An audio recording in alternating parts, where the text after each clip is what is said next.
Hari ini cuaca di Malinau bener-bener panas banget. Video ini aku tag di jam 1 siang. Di kulkas aku masih punya stok sisa pentol tekwan yang aku bikin waktu itu. Jadi siang ini aku mau bikin tekwan Palembang. Nah ini aku juga punya udang gala atau udang sungai. Udangnya ini kemarin aku beli sama tetanggaku. Hasil dia cari sendiri di sungai. Aku beli harga udangnya ini kemarin sekilonya 50.000. Suami dan anak pertamaku ini paling doyan banget sama yang namanya udang. Tapi dulu Pak suami sempet bener-bener gak mau makan udang. Gara-gara pernah makan udang tapi dia tiba-tiba alergi. Hal sebelumnya dia nggak pernah yang namanya alergi udang. Tapi anehnya dia waktu alergi udang itu bukan makan dari masakan aku. Alergi yang pertama Pak suami itu beli udang yang besar itu di rumah makan Padang. Tiba-tiba tuh mukanya gatel-gatel terus bentol sampai besar-besar gitu. Ini aku mau bikin bumbu kuah tekwannya. Bumbunya hanya bawang putih dan juga terus diulek kasar kayak gini. Tapi kalau kalian lagi males ulek di blender juga nggak apa-apa. Kemudian tumis bumbu yang udah diulek tadi. Ini dia gongnya supaya kuah tekwan makin sedap. Karena di Kalimantan nggak ada jualnya. Pas cuti pulang kampung kemarin aku bawa banyak untuk stok aku di sini. Tapi dijual online juga banyak kok kalau kalian pengen cobain. Setelah bumbunya wangi dan matang, masukkan udang, kemudian tumis udangnya sampai berubah warna seperti ini. Kemudian masukkan air, setelah itu tutup dan tunggu airnya sampai mendidih. Sambil nunggu airnya mendidih, aku mau potong-potong buah bengkoang dan juga jamur kuping. Tapi sayangnya stok bunga sedap malamku udah habis. Bunga sedap malamnya juga waktu itu bawa dari kampung. Malinau sini jarang banget aku nemu orang jual bunga sedap malam kering. Ya sambil potong-potong aku mau lanjutin ceritanya Pak suami yang tadi alergi. Jadi udang. Alergi udang yang kedua, kami itu ceritanya lagi main ke rumah teman. Itu kami disuruh makan di rumahnya, terus istrinya itu masak udang. Nah, kejadian yang kedua itulah suami aku makan udang di situ terus alergi lagi. Kedua kali udah kena alergi, suami itu sempet bener-bener nggak mau yang namanya makan udang. Tapi setelah aku bujuk dan aku rayu-rayu, cobain deh makan udang masakan istrimu, pasti kamu nggak bakal alergi. Dengan rasa takut, dia tetap makan udang yang aku masakin. Tapi ternyata beneran nggak alergi loh Pak suami makan masakan udangku. Menurutku ini aneh karena udang yang aku masak itu jenis udangnya itu sama seperti yang dimakan sama suamiku waktu itu. Sampai sekarang aku sama suami itu bener-bener bingung kok bisa ya. Semenjak aku paksa suami untuk nyobain makan udang lagi, akhirnya sampai sekarang suamiku mau makan udang lagi deh. Kenapa waktu itu aku paksa? Karena aku tuh sedih. Dia yang doyan dan hobi banget sama udang, tiba-tiba nggak makan udang tuh jadi rasanya tuh kayak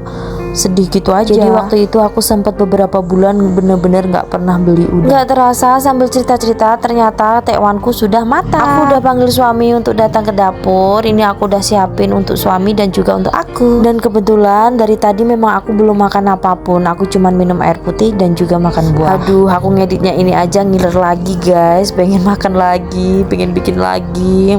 Kebetulan anak-anakku lagi pada tidur siang, jadi mereka nggak ikut makan bareng-bareng di sini. Suamiku sampai berkeringat guys. Dia nambahin sambelnya itu nggak pakai ukuran. Dia sampai bener-bener kepedesan. Tapi memang suamiku pencinta pedes sih. Ya udah, kami mau lanjut makan dulu ya. Terima kasih yang udah menonton. Bye bye.